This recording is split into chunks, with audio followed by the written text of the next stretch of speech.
Hello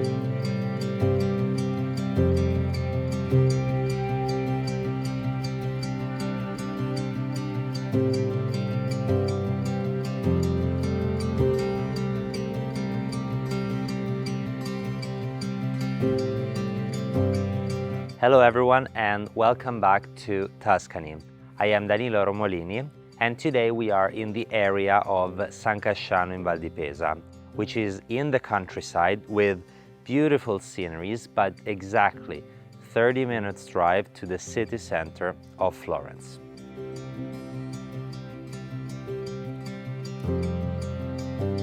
The property we are about to visit today is an incredible convent.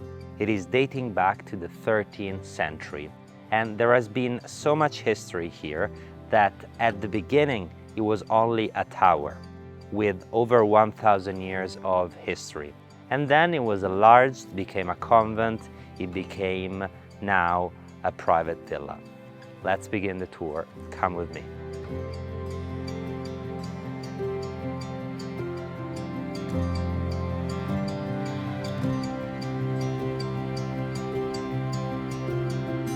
Let's begin speaking about the external spaces of the property. It is surrounded by 2.6 hectares of land, 1.3 of which is olive grove, and it is all around the property. All of this external space is watered through a private well that is in the property, and there is also a natural spring of water.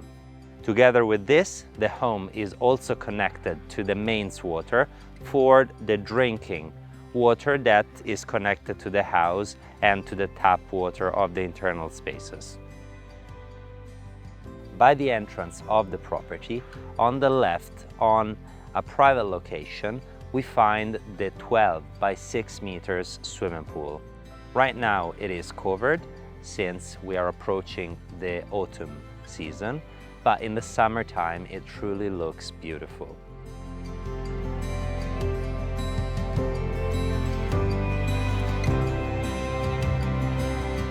Doubtlessly, one of the strength points of this property is its location.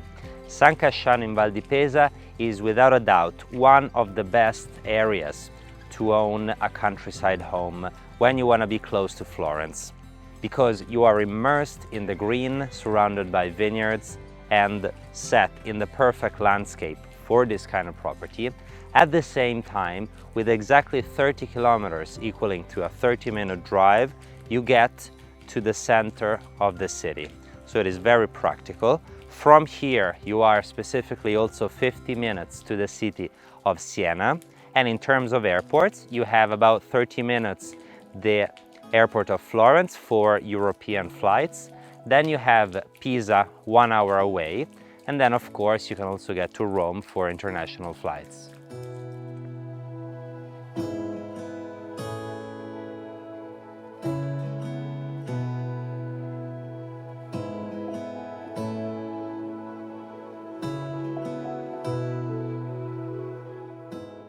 Let's now mention the buildings of the property.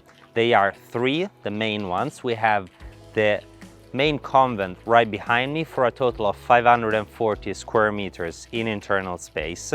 Then we have the second building on my left.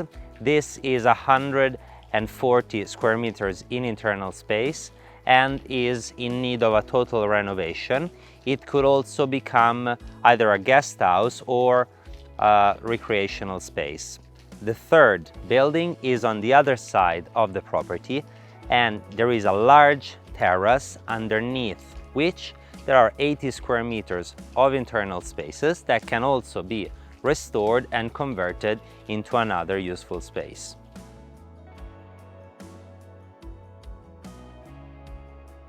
The property truly has a long history. It has changed over the centuries in shape, in look, but also in use.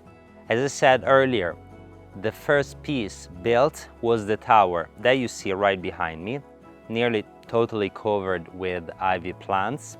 And then I think it is really fascinating on how in this type of historical building, as you look at it, you can notice by the way the windows are set and by the size of the doors, the different styles that sometimes you find in these buildings, that different pieces were added along the centuries and the use has changed. It was first a military tower overlooking the whole valley and connected with close by castles. Then it was enlarged and it became a convent, and then finally nowadays it has become a private villa.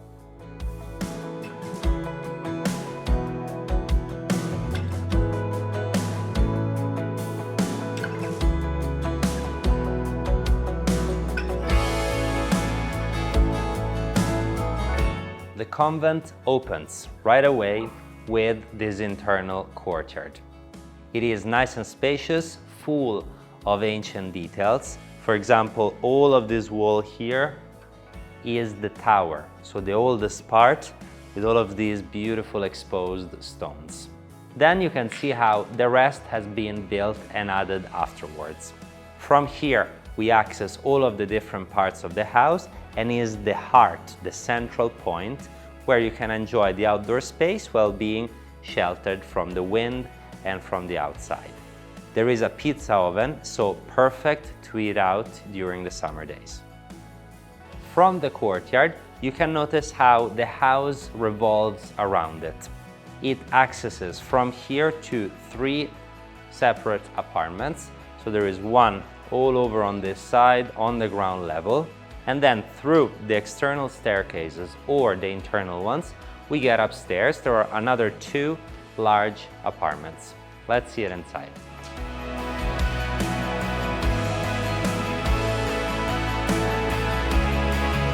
We are now on the ground level of the convent. From the courtyard, we get right away inside this large dining space. You can see these wide proportions of the room, also in height, with these coffered ceilings. These are really antique and completely made out of wood. In this room, we also find the antique fireplace on this side that is still working. And from here we access through this door on this side to the front garden and terrace with the view, while through this other door we find the spacious kitchen. Next we find this sitting area. It is impressive to notice how these walls are so thick and completely made out of stone. There is no plaster, and they keep the heat very much, so in the summertime it is really cool, and in the winter it retains the heat from the inside. From this room we can notice the terracotta floor. This is really antique as well, and the original vaulted ceilings. From here we get to a storage and cellar through that door over there.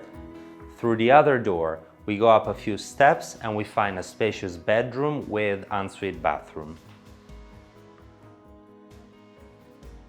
The house keeps going and we go literally around the courtyard. We have a service bathroom on the side. Through these steps we get to the first level of the house, and as we keep going we find this door that leads to the courtyard we've seen earlier. As we go around we will find another 3 bedrooms and a large bathroom on my right.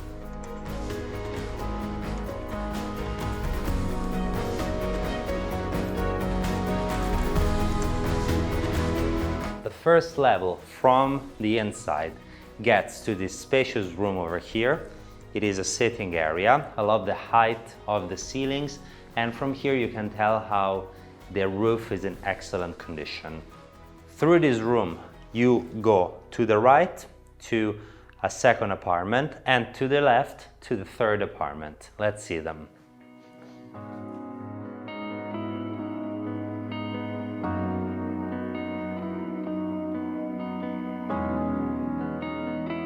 On the first floor, this is apartment number 2. We have as first this large room that you see here. Right now we are right above the first dining space that I've shown you when we enter the house. And on that side we find the tower of the property.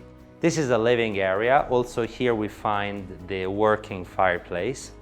Through the door on that side, with the similar layout as downstairs, we find a kitchen to this apartment, and on this other part we have the bedrooms. The bedrooms in this apartment are 3.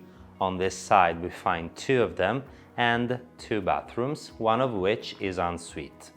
The 3rd bedroom is up on the last floor of the tower with a 360-degree view.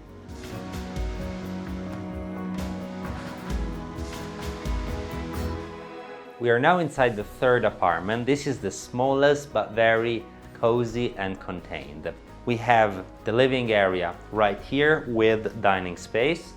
Through that passage we get to the kitchen, nice and spacious. By the way, in the living area we also have another fireplace.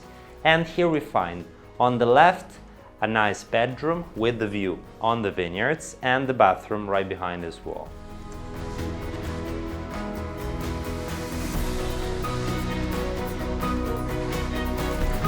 Here we are ending today's property tour.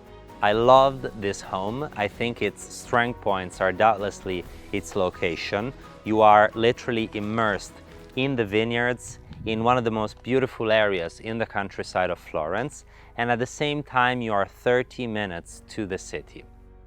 The home is stunning. I love how much history it has and how many stories it has to tell you. Together with that, I love the view from it and the potential of this property. Please let me know in the comment section below what you think, and if you liked it, leave a comment and a like, and last thing, subscribe to the Romolini channel for the best homes of Italy every week. Until next time, ciao!